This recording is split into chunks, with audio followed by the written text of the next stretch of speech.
What about the forum? It seems that's where everybody hangs out. Yeah, that's right. It's incredible. I mean, I remember when we first put the forum up on the site, and I put a post up sort of saying, it was called "Let's Have Decorum on the Forum" or something like that, and it was like saying, listen, you know, let's not be one of these forums where everybody flames each other. Let's not have lots of bad beat stories.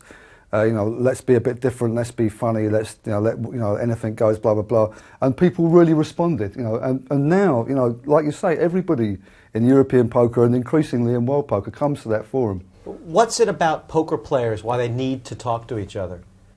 Because nobody else will listen.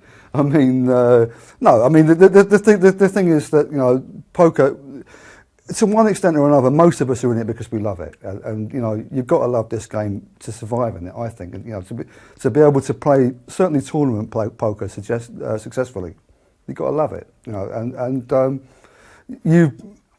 I have always been someone who sees the good in people by and large, and enjoys people. And I think, you know, give people a chance to, you know, to show their personalities, and you know, and people shine. And poker players tend to be extroverts. They tend to be mad, and you know, we've given them a forum. You know, literally. Let's talk about your poker game. First time at the World Series of Poker, 16th place. I finished up joint chip leader, going into the money, going to the last 45 players. And I remember I was relaxed. I was joking. I was laughing with people. And I just think that I had confidence in those days. I didn't even know how big this was. I was just playing a tournament and enjoying myself. I mean, I knew it was the World Series. I wanted to win it. And I just felt like this is going really well. And then something happened. We were down to like the last 2-3 tables. And Hassan Habib, who I'd never met, never played with before, came on my right. Now, up to that point, I had been bossing this table. Just every time they passed to me, most of the time little raise. Now he had a big stack as well, and he just took over my position. And a more experienced player wouldn't have been too worried about that. In fact, they would have quite liked it, because you know, you bide your time, you've got a hand, you come over the top, whatever. But I was kind of in a hurry to take him on, I think, looking back. And I took him on in one pot, and it went wrong. He turned the card and, that helped him. I had to get rid of it. And I still had strong chips. And then, but something happened where, I know this is a very long story, but something happened where I started to be aware of the lights and the cameras and the banks of people watching. And it suddenly occurred to me what a big deal this was. And I put my shades on to try and get into my shell a bit and cut it all out.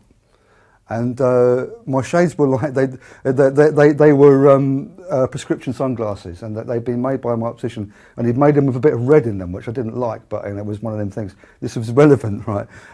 Anyway, there's a hand.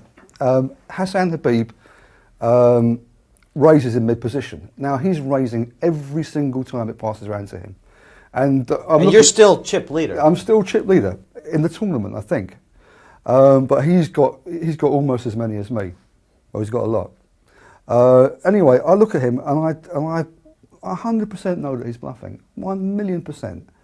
And of course, you could come back over the top, but I've got the majority of the table to act behind me. And I don't want to commit too many of my chips if there's a big hand behind me. I've got a playable hand. I've got 9-10 of spades. I decide to take a flop, provided no one else comes over the top behind me, and I call. And the flop comes down, giving me what we call the ignorant end of the straight draw. Yeah, it's come down Queen, Jack, nothing. He sticks a bet in. And I look at him and I think, well, you would do that, wouldn't you?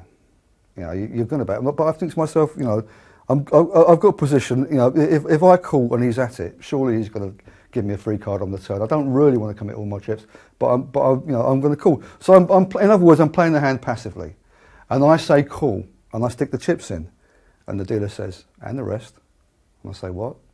He says, and the other 80,000 or whatever. And what's happened? I've put these tinted red glasses on, and I've misread the size of the bet. It's a much bigger bet than I think, and I'm in much deeper than I think. But there's still a lot of chips, there's still, you know, and I still don't think he's got a hand. And the turn card comes a queen, another queen to pair the board, and he checks. And I think to myself, well, you know, I thought you were bluffing before the flop, on the flop. I still think you're bluffing, but I bottled it. I didn't bet. I decided that, you know, if I was going to take it away, I could still take it away on the end. You know, and what if he's got a big pair or a queen, and you know, and I bet and he sets me in, and I missed the chance to maybe catch the straight on the end. And there's more chips in than I meant to put in. So I check it with him, and the last card comes an absolute blank, like a 4 or something like that. And now he checks, and now I'm in a situation I've got 10 high. You know, but I've had him on a bluff all the way down the line, and he's played it just as if he's been caught on the bluff. But I've got 10 high. You know, I can't beat virtually anything. So I feel like I've got to make a big bet. So I bet probably 2/3 of my remaining stack, a couple of 100,000. And he looks at me and he says, "Are you bluffing?" And I did something very stupid, another stupid. I took my shades off and went like that, looked at him. And here's a very, very experienced player. I didn't know him. And if he didn't already know, he probably knew by then that I was bluffing. But actually, in retrospect, what had happened, I mean, he called me. It was a great call. He had 6-4 off suits. He had no hand. He'd caught a pair on the end. And he understood what I now understand very well in poker, and what I already understood in these kind of situations, that I wouldn't make this bet unless I had a very, very big hand or nothing.